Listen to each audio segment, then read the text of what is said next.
July 7, 1944. Saipan, Mariana Islands. Dawn breaks over the American positions of the U.S. Army's 27th Infantry Division. In foxholes and trenches, Marines and soldiers prepare their weapons for what lies ahead. Lieutenant Colonel William O'Brien of the 1st Battalion, 105th Infantry Regiment, grips two Colt M1911A1 pistols, each loaded with 7 rounds of .45 ACP ammunition. The objective is clear: survive the largest banzai attack of the Pacific War. At 4:45 hours, the ground begins to shake. Out of the darkness comes a sound that survivors would never forget. Thousands of Japanese soldiers charge forward, their voices filling the air as they storm the American lines. At the front are Imperial Japanese Army officers, katana swords flashing in the dim light. Behind them, wave after wave of troops advance with Arisaka rifles fixed with bayonets. Among these forces, officers carry their standard sidearm, the Type 14 Nambu pistol, chambered in the 8-take 22mm cartridge. What follows highlights the sharp contrast in how both nations approached sidearm design and why many consider the Colt M1911A1 one of the most effective military pistols ever built. The Colt M1911A1 arrived in the Pacific theater with a reputation already established during World War I. Designed by John Moses Browning and adopted by the U.S. Army in 1911, this single-action, recoil-operated pistol fired the .45 ACP cartridge, a round created with one priority in mind: stopping power. The .45 ACP fired a 230-grain bullet at 830 feet per second from the M1911A1's government-issue 5-inch barrel. Though operating at a relatively low chamber pressure of 21,000 psi, the round delivered devastating results. The principle was simple. The heavy, slower-moving bullet carried enough momentum to stop a man in his tracks regardless of where it hit. Unlike lighter rounds, it tended to embed itself on impact instead of passing through, making it especially lethal in close combat. One accurate shot could instantly neutralize a threat. By 1944, American industry had produced nearly 1.9 million M1911A1 pistols. Production was spread across multiple contractors: Colt, Remington Rand, Ithaca Gun Company, Union Switch and Signal Company, and even Singer Sewing Machine Company, which produced 500 pistols before passing on their tooling. This large-scale effort ensured U.S. forces were well supplied.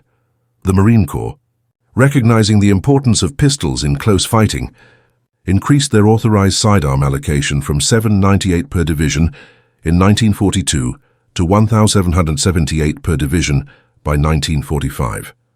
Officers, many NCOs, tank crews, artillerymen, and specialized units carried the M1911A1 as a primary defensive weapon in the Pacific, where battles often collapsed into brutal close-range encounters. In contrast, stood the Japanese Type 14 Nambu pistol, named after Colonel Kijiro Nambu, and introduced in 1926 during the 14th year of the Taisho era. It represented Japan's effort to modernize its military sidearms. The Type 14 was a striker-fired semi-automatic pistol with an 8-round magazine and a 4.6-inch barrel. While it offered one extra round compared to the M1911A1, its shortcomings became evident in the field. The pistol fired the 820mm Nambu cartridge, which launched a 100-grain bullet at about 1,000 feet per second. Despite the higher velocity, the much lighter bullet carried far less momentum and stopping power. In combat, this difference was significant, especially in the chaotic, close-quarters fighting common in the Pacific theater. The 820mm Nambu was a cartridge with unusual dimensions. Its 321-inch bullet diameter and bottlenecked case design meant it was not compatible with any other military ammunition in the world. This lack of commonality complicated supply chains and restricted further ammunition development. Japanese military policy also required officers to buy their own sidearms. The Type 14 Nambu was designed as a more affordable option compared to earlier models. At 78 yen, it was still a considerable expense, taking up a large portion of an officer's salary, but it was cheaper than the 180 yen Type B Nambu that came before it. This financial barrier meant that many officers in the Pacific were forced to rely on pistols that were poorly suited for real combat. The shortcomings of the Type 14 became clear under battlefield conditions. Its safety lever was positioned above the trigger guard and required two hands to operate, one to hold the pistol and another to move the lever. This made it impractical to use quickly in a firefight. The magazine release also posed problems. Dirt or moisture could easily cause the magazine to jam, making reloading difficult. Unlike the American M1911A1, the Type 14 lacked a slide hold open feature, leaving the shooter uncertain when the weapon was empty. More critically, the magazine disconnect system disabled the pistol if the magazine was missing or damaged. While intended as a safety feature, it rendered the gun completely useless in such situations. By contrast, the M1911A1 could still fire a round already chambered, even without a magazine. By 1944, Japan had produced about 400,000 Type 14 pistols since 1926. Although that number seemed large, it was overshadowed by American wartime production. The US manufactured nearly 5 times as many M1911A1s during the war years alone, reflecting the vast industrial advantage America held over Japan.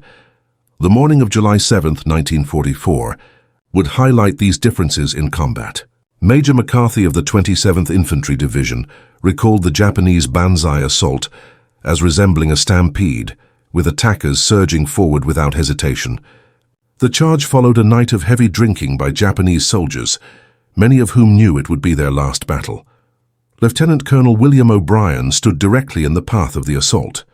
As Japanese officers advanced with swords drawn, O'Brien drew both of his M1911A1 pistols and opened fire at close range. The 45 ACP rounds proved devastating. Each 230-grain bullet delivered immediate stopping power, dropping attackers with a single hit.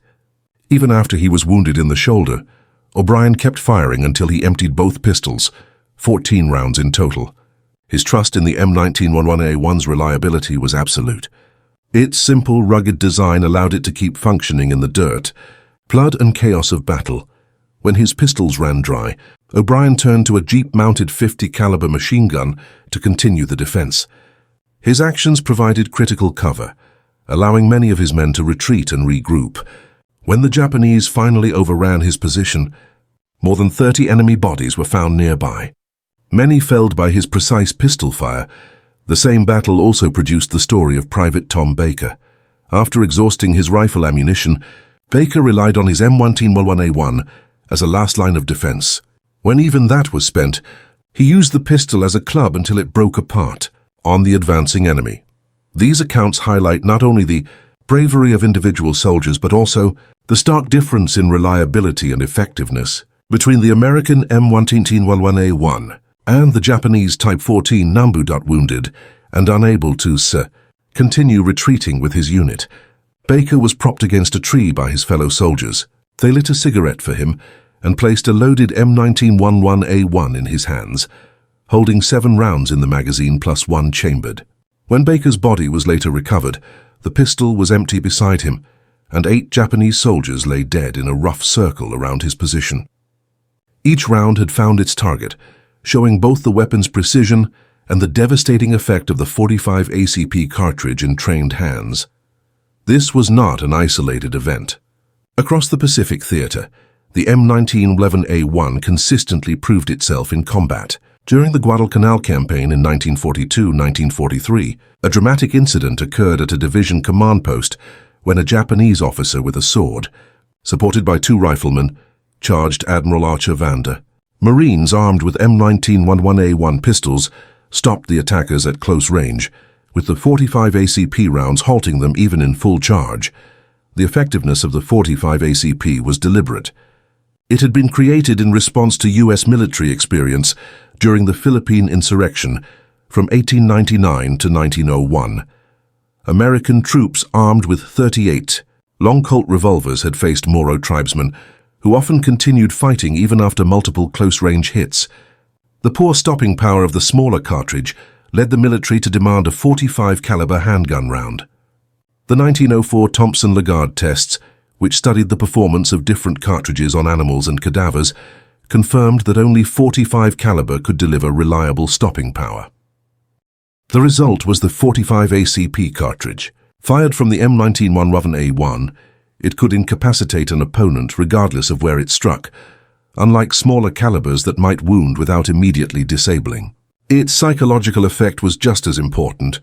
The deep report and visible impact of the round had a strong effect on enemy morale. Japanese soldiers, often armed with underpowered Type 14 Nambu pistols, quickly learned to fear the distinct boom of M1911A1 fire. Unlike the sharper crack of lighter calibers, the 45 ACP was unmistakably lethal. Captured Japanese records highlighted this awareness. A diary from an officer on Makin Atoll in November 1943 admitted the overwhelming nature of American weapons. While the officer wrote that Japanese soldiers accepted death without fear, his notes also revealed recognition that their forces were outmatched in both equipment and logistics. Burdened with gear loads averaging 45 kilo, about 87% of a typical soldier's body weight, Japanese troops faced exhaustion, weak weaponry, and dwindling ammunition supplies. Their reliance on fanaticism underscored their tactical disadvantages. The Type 14 Nambu, Japan's primary officer sidearm, reflected these shortcomings. Designed in peacetime, it was ill-suited for the demands of a prolonged total war. As the conflict continued, the gap in manufacturing quality widened.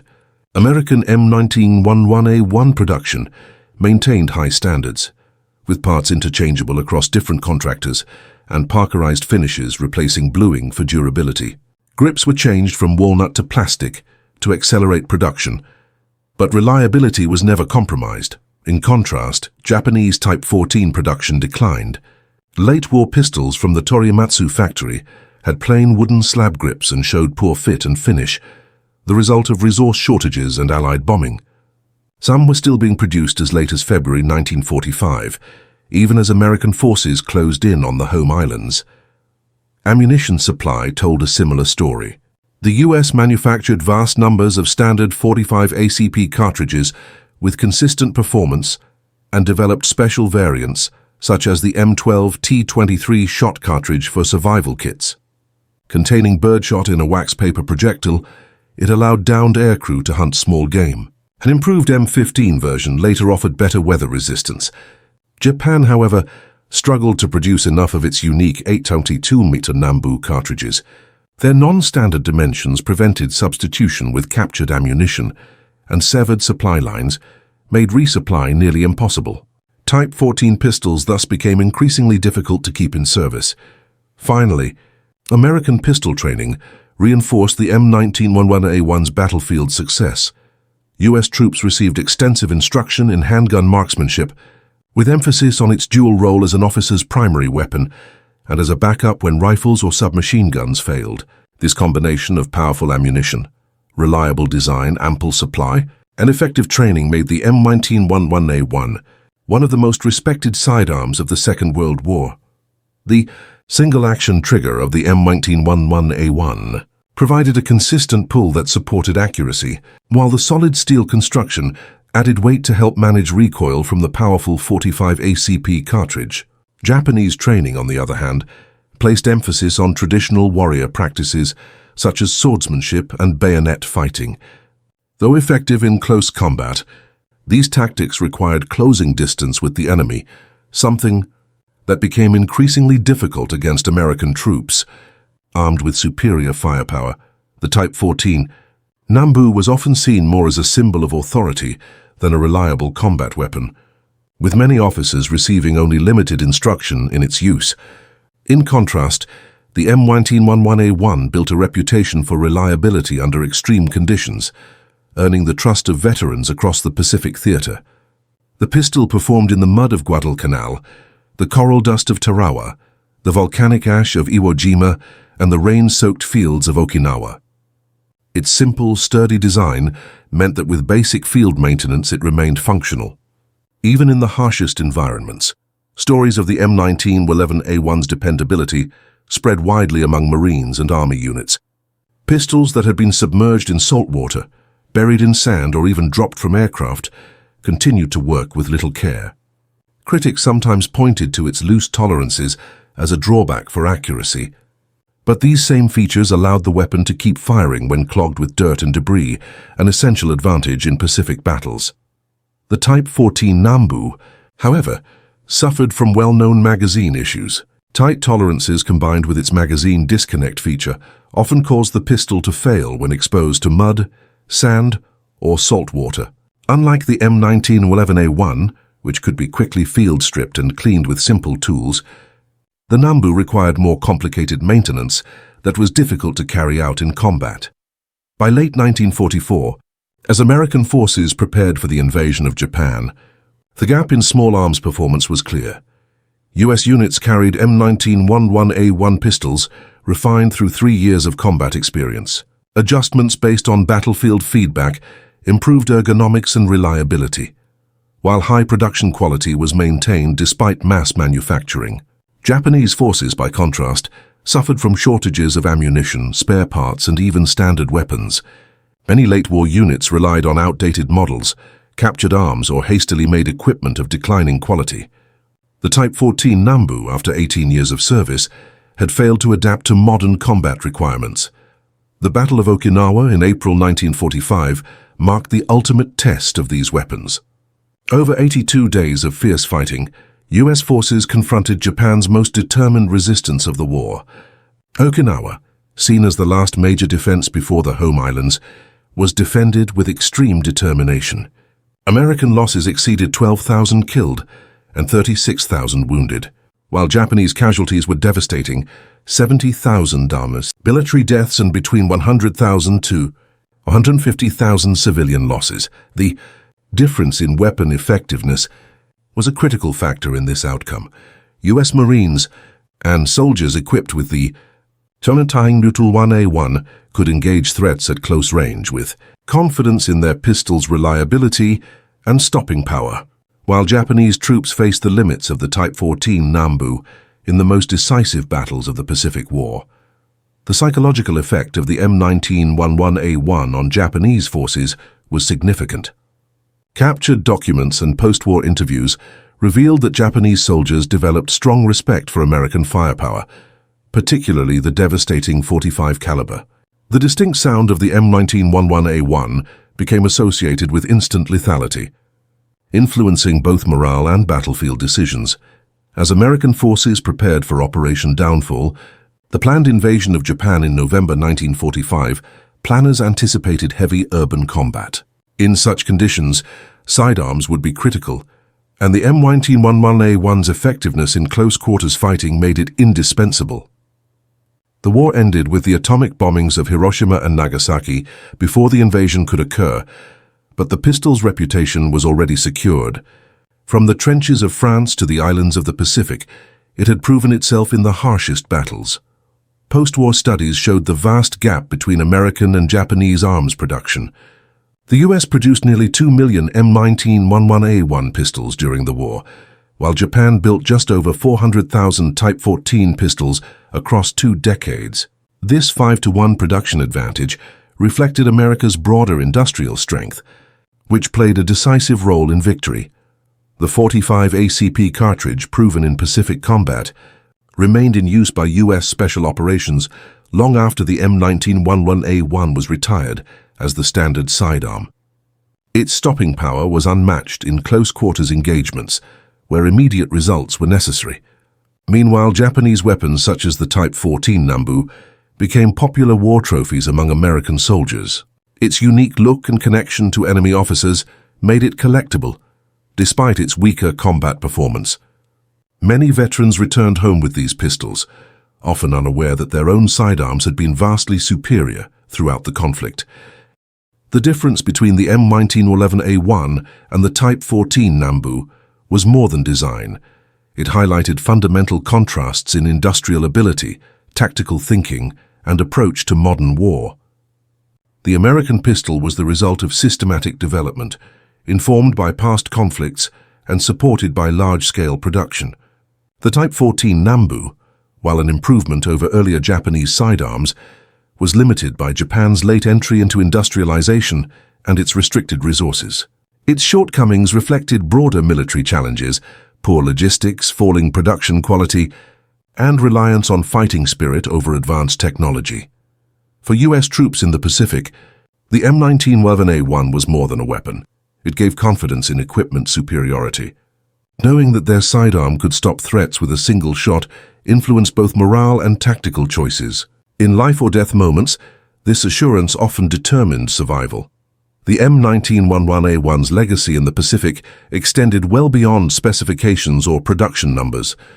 It became a symbol of American industrial power and tactical skill. Its effectiveness against Japanese forces demonstrated the importance of superior technology in warfare. Stories of men like Lieutenant Colonel William O'Brien and Private Tom Baker, who used their pistols to the last, became military legend. Verified reports showed that skilled soldiers with reliable weapons could achieve results far beyond statistics. The 45 ACP fired from M1911A1 pistols halted banzai charges, eliminated infiltrators, and provided a dependable last defense when all else failed. In the brutal close-range combat of the Pacific War, its stopping power and reliability proved decisive. Japanese forces, despite their determination, were outmatched not just in firepower, but in weapon effectiveness. The Type 14 Nambu, with its underpowered cartridge and flaws under combat stress, could not compete. The ballistic difference was clear. A 230-grain bullet at 830 feet per second carried far greater momentum than a 100-grain bullet at 1,000 feet per second. Multiplied across countless encounters, this advantage translated into tactical superiority that influenced the war's outcome. The M1911A1's success validated John Browning's design and the U.S. decision to adopt the 45 ACP cartridge. Careful engineering, rigorous testing, and mass production created a weapon that gave real advantages in battle. By contrast, Japan's reliance on the Nambu reflected its difficulty in competing with an industrial superpower while lacking resources for modernization. The pistol's flaws mirrored Japan's larger strategic problems, relying on spirit and improvisation to offset material shortages. The Pacific War showed that in modern combat, equipment quality and availability could overcome even fierce opposition. American forces, armed with superior weapons and backed by immense production, gradually wore down Japanese resistance. The 45 ACP's effectiveness influenced U.S. military thinking for decades. Even after the M1911A1 was replaced by the Beretta M9 in 1985, elite units continued to use .45 caliber pistols for missions requiring maximum stopping power. Lessons from the Pacific about instantly neutralizing threats shaped small arms development long after the war. The contrast between American and Japanese sidearms tells a larger story of 20th century industrial warfare. Nations capable of producing superior weapons in large numbers held decisive advantages. The M1911A1 versus Type 14 Nambu comparison illustrates this principle at the most personal level. In the hands of soldiers fighting to survive, the M1911A1's performance in the Pacific secured its place in U.S. military history and culture. It became synonymous with reliability, effectiveness, and the triumph of sound engineering. Its success against the Type 14 Nambu proved that in life-and-death combat, equipment quality could decide the outcome. The precision of the 45 ACP's ballistics, 230 grains at 830 feet per second, translated directly into battlefield success, unmatched by Japan's lighter rounds. This advantage, repeated across thousands of encounters, helped secure American victory and established the M1911A1 as one of history's most successful military sidearms.